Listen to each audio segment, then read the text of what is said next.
कहा जाता है कि जो लोग अपनी कदमों की काबिलियत पर भरोसा करते हैं वो अक्सर अपनी मंजिल तक पहुंचते हैं। नमस्कार, मैं हूं आपके साथ में भूपेंद्र सिंह और आप रिपब्लिक सागर मीडिया का एक एक्सक्लूसिव कार्यक्रम देख रहे हैं। आज हमारे साथ में हैं कैंट बोर्ड के वरिष्ठ पार्षद वीरेंद्र पटेल जी। आज उनसे खास चर्चा होगी कैंट बोर्ड से संबंधित बातों पर। सर, जिस प्रकार से कैंट बोर्ड का कार्यकाल 10 फरवरी को भंग हो गया है, तो सर भंग क्यों हुआ, उसका कारण क्या था सर?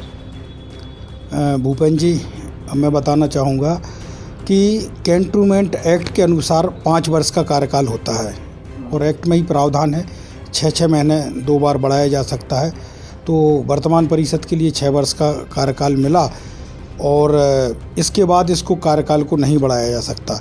इसी कारण से ये जो बोर्ड है वो भंग की गई है। अब सर, मेरा आपसे दूसरा सवाल ये है कि कैंट बोर्ड तो भंग हो गई है, अब इसका संचालन किस प्रकार से किया जाएगा?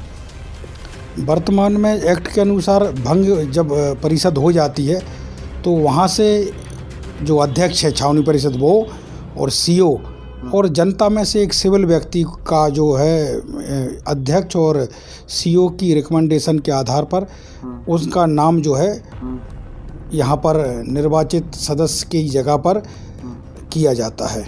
और सर, कहा जाता है इसमें ना इलेक्टेड मेंबर्स अलग होते हैं और नॉमिनेटेड अलग होते हैं, और जिसमें नॉमिनेटेड जो सदस्य होते हैं जैसे डीएम हो गया, सीएचएम हो गया, उनके प्रतिनिधि वगैरह, तो इनको भी हटाया गया है सदस्यता से। सर क्या होता है कि अभी जो बोर्ड है वो 14 सदस्यों को मिलके बनाया जाता है।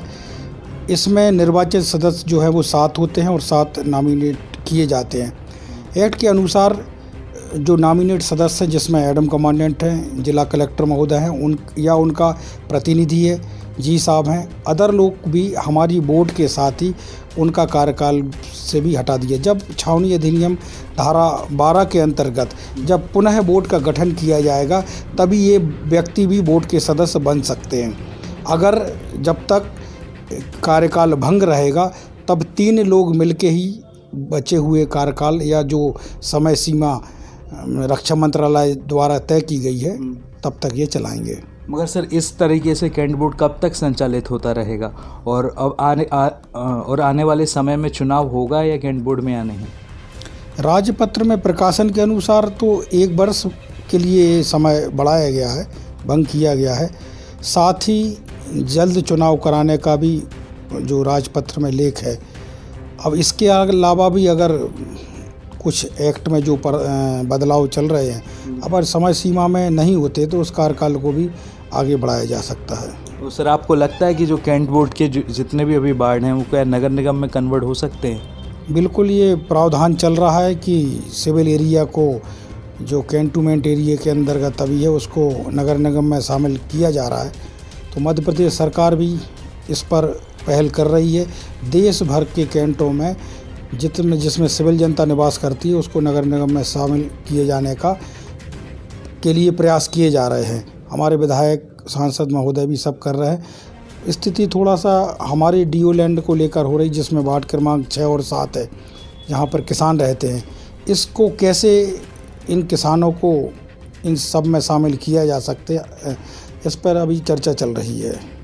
सर, बहुत बहुत धन्यवाद हमारे साथ में चैनल के साथ में जुड़ने के लिए। जैसा कि आपने देखा कि अभी हमारे साथ में थे कैंट बोर्ड के वरिष्ठ पार्षद वीरेंद्र पटेल जी, और जैसा कि आपको पता है कि 10 फरवरी को कैंट बोर्ड का कार्यकाल समाप्त हो चुका है और कुछ प्रशासनिक अधिकारियों के द्वारा कार्यकाल आगे संचालित किया जाएगा। अब देखते हैं कि कैंट बोर्ड पे आगे किस प्रकार से चुनाव होंगे। आगे की जानकारी के लिए बने रहिए हमारे चैनल के साथ में। मैं भूपेंद्र सिंह ठाकुर आप सभी से विदा लेता हूँ। जय हिंद, जय भारत। ज्वेलरी खरीदना कोई बड़ी बात नहीं है, बिना नुकसान के खरीदना चाहिए।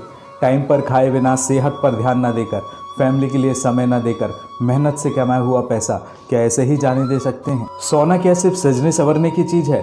बच्चा पैदा होने से लेकर बड़ा होने तक हर प्रकार से हम उसके लिए सेविंग करते हैं। सोना, चांदी, हीरा या किसी भी प्रकार की सेविंग स्कीम हो, आखिर आपकी मेहनत का ही पैसा है। आपके परिवार के एक सदस्य की तरह बता रहा हूँ, एक ज्वेलरी को लेने के लिए पूरा दिन लग जाता है। दामों को कम से कम 4 दुकानों से कंपेयर कीजिए। मार्केट में मिल रहे अलग अलग ऑफर्स को अपने दिमाग में रखकर कंपेयर कीजिए। आखिर कोई भी ज्वेलरी हो सही दाम से 1 रुपये भी ज़्यादा ना दे, आखिर आपके मेहनत का ही तो पैसा है। इन्हीं सब बातों को ध्यान में रखते हुए सागर शहर में श्री हनुमंत छाया ज्वेलर्स लेकर आया है आभूषणों की एक अनुपम श्रृंखला। हीरा, सोना, चांदी या किसी भी प्रकार के आभूषण हो, ग्राहकों के विश्वास को कभी नहीं टूटने देता, क्योंकि सच्चा सोना और कुशल कारीगरी का ही नाम है हनुमंत छाया ज्वेलर्स। तो बिना देर किए हुए आज ही संपर्क करें श्री हनुमंत छाया ज्वेलर्स, मेडिकल कॉलेज के आगे, तिली रोड, सागर, मध्य प्रदेश।